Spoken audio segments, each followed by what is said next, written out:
கட்சியினுடைய மாநில ஒருங்கிணைப்பாளர் கடிதம் கொடுக்கிறார். அடிக்கடி ஆடிட்டர் குருமூர்த்தியையும் தினமலர் கோபால்ஜியையும் சந்தித்து வழிகாட்டுதல்களை கேட்டு வருகிறார். போன வாரம் தான் ஆடிட்டர் குருமூர்த்தி எனக்கு யாருன்னே தெரியாதுன்னு இன்னைக்கு தகவல் வந்துருச்சு.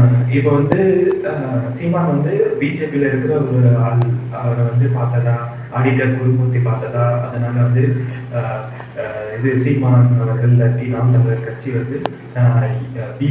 பிஜேபி அப்படின்ற மாதிரியான ஒரு கட்டமைப்பை கொண்டு வராங்க. என்னோட கருத்து என்னன்னா, இப்போ பிஜேபி ஆட்சிக்கு தமிழகத்துல வராது, இருந்தாலும் வரதாவே வச்சுக்குவோம்.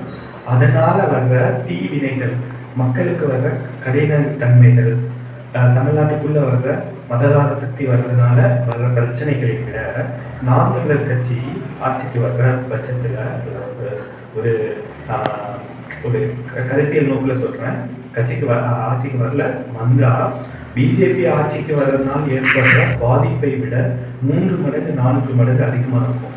ஏன்னா மதம் என்ற கோட்பாட்டுல ஒரு கொள்கை இருக்கு, அதுல ஒரு வரைமுறை இருக்கு, அதுக்குன்னு ஒரு தனி சட்டம் இருக்கு.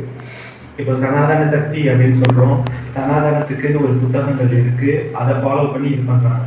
நாம் தமிழருக்கு ஒரு சட்டத்திட்டங்கள் வரையறைக்கே உட்படாம வருது.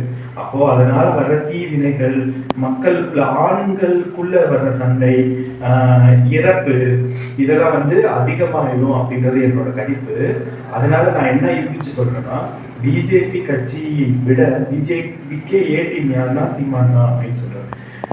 பிஜேபிக்கு பி டீம் சீமான் இல்ல, பிஜேபியோட சீமானோட பி டீம் தான் பிஜேபி அப்படின்றதுதான் என்னோட கருத்து. இது மாதிரியான அரசியல் கருத்துக்கள் வேணும்னா நம்ம சேனலுக்கு சப்ஸ்கிரைப் பண்ணுங்க. நன்றி.